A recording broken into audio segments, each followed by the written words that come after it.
Hello, welcome back to Mabie Island. I'm Gaga Islander. And I'm Papa Islander. We're glad to see you again. Make sure to hit the like button, subscribe, and ring the bell, and don't skip the ads ever. It's what keeps us on the air. Make sure to follow us at Mabie Island on Instagram and TikTok. We love to know, where are you watching from? Special shout out to India and the Philippines. We want to thank our new patrons, Lauren K. and Wild Islander Duffy. Okay guys, today we are reacting to Taylor Swift's Anti-Hero. It is her lead single off her 10th album, Midnights. Super excited for this. You guys have listened thoroughly to the song over and over. In fact, we just listened to it here in studio, and you've also seen the music video. So for copyright reasons, we're not going to play any of the music, but you guys have thoroughly listened and are going to break down what you think and interpret the lyrics. Are you ready?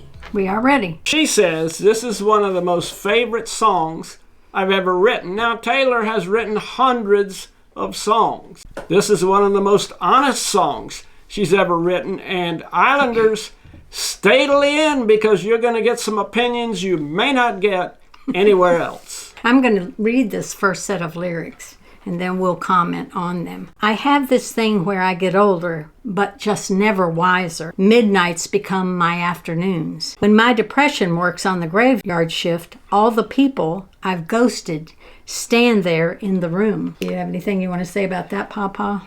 Well, it's quite a statement when she says, I get older, but not wiser. She's kind of upset with herself for perhaps not progressing like she'd like to in maturity, although I think she's very mature. Midnights become my afternoon when my depression works the graveyard shift. I think she's referring to not being able to sleep. Right. You know, she can't sleep. There is a Dr. Deborah Bruce said there is a definite link between depression and insomnia. Mm-hmm. Not being able to sleep, and I think she means that there. And I think your mind just works overtime, and it brings up all these thoughts in your mind about people you've hurt or people who have hurt you, and then you start to feeling guilty about people that you've, well, she says ghosted. Yeah. Just going to jump in here. Ghosted. It's a term for when you text someone and they leave you on what's called read, where they read your message. Certain phones, you can tell if someone read your message. You can see that they read your message and they never respond. And I mean ever. So they're done with you. So they ghosted you. So they're being rude. Being rude, but to the point where they don't talk to you ever again. Really so rude. Ghosted is pretty much gone. Pre-chorus is, I should not be left to my own devices. They come with prices and vices. I end up in crisis. I wake up screaming from dreaming. One day I'll watch as you're leaving, 'cause you got tired of my scheming. Well, she's saying that you can't trust the bad me. This is when the bad side of Taylor is likely to emerge, likely to do something inappropriate. I think that she is starting to realize her ambition, extreme ambition, is hurting her. And let me explain. She started writing songs at what age? 13? And when she is in her teens or in her early 20s, then that's fine to rise to the top. But then you're thinking, okay, well, maybe I'd like to have a stable relationship and perhaps one day children. And you realize, but I'm constantly on the go. My head is constantly filled with words for tunes and things like that. And she's starting to realize that maybe this isn't all it's cracked up to be. I know for myself, when we're doing music for the church choir or whatever, I'm trying to go to sleep at night. Those words are in my head. So I know if she's creating songs, she's probably, they're in her head and she can't go to sleep at all. Can't go to sleep. And that's why she says her afternoons become her midnights. Probably there are nights where a creative person really can't go to sleep at all. If, she's probably at the piano at 3 o'clock in the morning trying to knock out a tune. Yeah, because she can't sleep. And I don't think we really realize how hard that is. Right. When you've got that kind of drive. And the thing is, Islanders, 99% of the people in the world do not have this. People like Elon Musk in the business world, Tom Brady in the sports world, and Taylor Swift in the music world. People like that have that. And what did Elon Musk say? It's a burden. Yeah, He said it's a burden. I can't stop thinking about business. And I think that's true of any person who is very creative like that. Right. I think they cannot put it down. It's not a choice. It's not a choice. And she says, because you're tired of my scheming, I see you leaving. I think she's trying to balance that ambition with a relationship. Well, she also says, I wake up screaming from dreaming, and one day I'll watch you as you're leaving. I think she's saying not just anybody could put up with this. Right.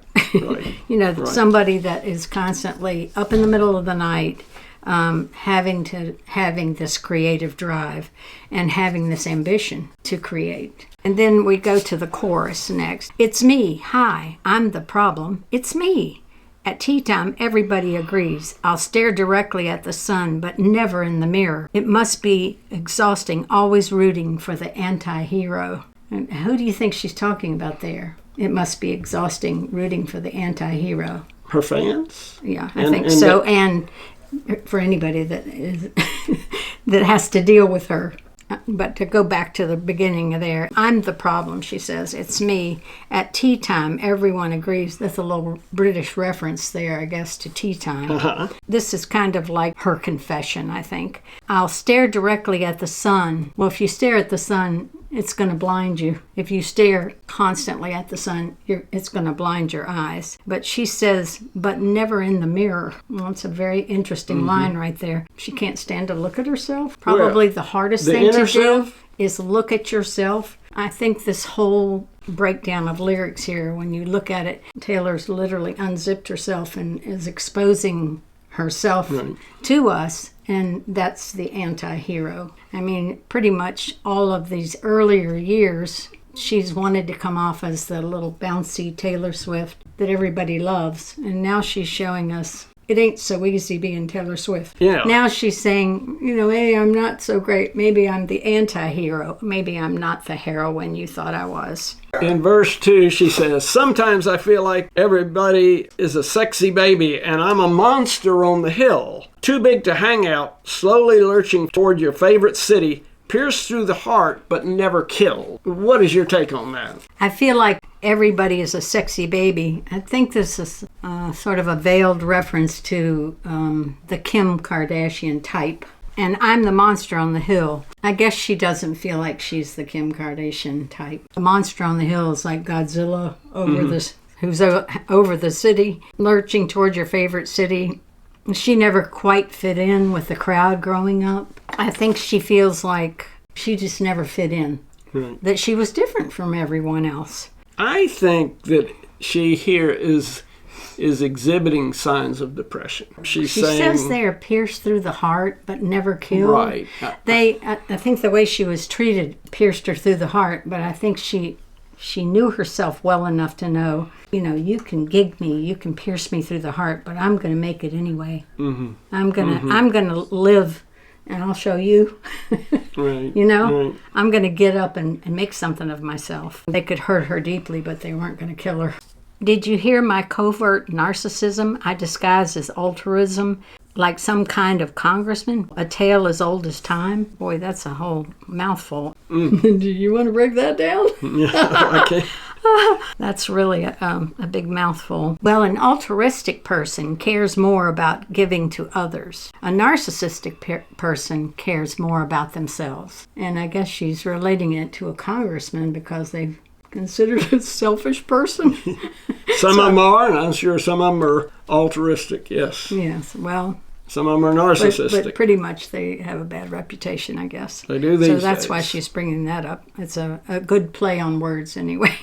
I wake up screaming from dreaming. One day I'll watch you as you're leaving and life will lose its meaning. I think here she is feeling that she'll only be left with this driving ambition and no relationship. There was an article that appeared in the Harvard Business Review, and it states this: excess ambition can damage reputations, relationships, and can lead to all-out failure. So it says it can damage your relationships. Like I said earlier, Islanders, only a very few small percentage of people in the world have this type of drive. And she's one of them. And it can be a blessing and a curse at the same time, I think. Then she goes into the bridge. I have this dream that my daughter-in-law kills me for the money. She thinks I left them in the will. The family gathers around and reads it. And then someone screams out, "She's laughing at us from hell." That's interesting. Apparently Taylor has a son because there's a daughter-in-law. Or she thinks she's going to hopes to have a son someday. Yeah, that's interesting. I think that she's worried that if she ever has children, her ambition will keep her from being a good, loving mom. What you're saying is, and this is true of a lot of business women or women who are CEOs of companies, right. Or we have a niece ourselves, and she has children, and she struggles to have time to spend with her children. Right, and she feels guilty about it. And she feels guilty about it. And so I would think that Taylor is already thinking, if I have children, will I have time to spend with these children and still be this person that I am? This famous person that I am. So there's always that for a woman who is hugely successful in any way, in business or in a famous actress or singer. Right. So you know they always have that. I think she's looking ahead, thinking, "Are my kids going to hate me?"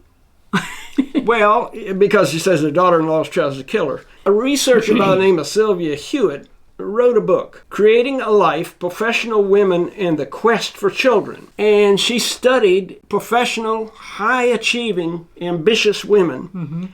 And she said, these women have not chosen to remain childless. And I say this because she talks about possibly a daughter-in-law. These women have not chosen to remain childless.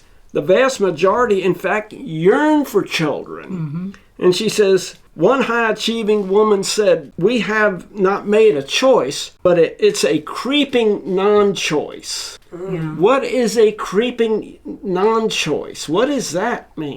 It's a biological thing that comes upon a woman who has been overcome with her career, and suddenly they wake up and say, oh, I'm 40 years old. Am I ever going to have children? Am I going to have time to have children? Well, does the body age out on them or something? It does. Where would Taylor be in this spectrum? She's 32.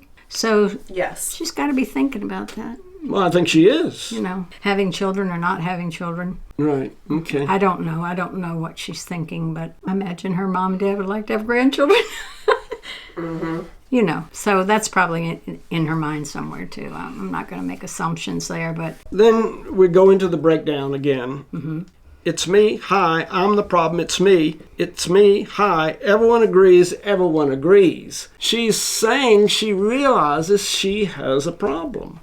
And so the stock answer is, well, do you go get counseling? I mean, a counselor would say, slow down, get off this merry-go-round. Much easier said than done. This is not just for high-achieving women. It can also be for high-achieving men. Probably Islanders, the most famous one right now is Tom Brady, who has been married for 13 years. And every year since he turned 40, he tells his wife he'll retire. This year he did retire after this last season. And he stayed retired a month and said, I can't do it. I got to hear the roar of the crowd. I got to try one more time. And he's back on the field playing ball at age 45, the oldest quarterback. Everyone says he's the greatest ever.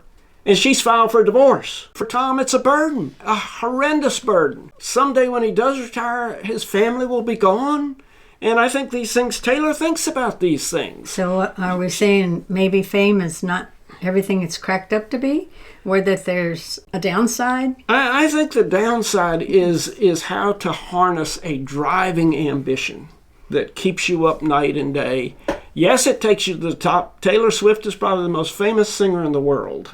So where does it all stop? And I think she's starting to think, this is a problem. And she keeps saying, it's me. Hi, it's me. I'm the problem. It's me. Yeah, it's not you fans that keep buying my records and coming to my shows. It's me. Wow. And how do you gracefully step down from being the biggest monster on the hill lurching toward the city? God bless Taylor. She has this drive to be number one, and she is. Yeah. But at what price? But And at what price? she's starting to think the problem is not you fans buying all my records. It's me. Okay, as always, we rate the songs 1 through 5, 5 being the best. What star rating would you give this song, Anti-Hero? Well, I would have to give it a 5. Wow. For her to be so honest and introspective and share it with the world. What she's saying is, hey folks, you think that I'm on top of the world with no problems? You're wrong. And for her to be that honest, I have to give it a 5. It's well written, well sung. And I also would give it a 5. For her to be that honest lets us all know that we can also be that honest. We all know that we also have two sides to us. And she's saying to us, don't feel bad about that. It's perfectly normal. We all have kind of a dark side to us. And we know at times we're the problem also. Okay, guys, we'd like to have your comments below, and we'd like to know what you thought of Anti-Hero. And if you have any ideas for what you'd like for us to react to in the future. And remember, never skip the ads. Oh, yeah. And as always, it's nice to know So many nice people. Bye. Bye.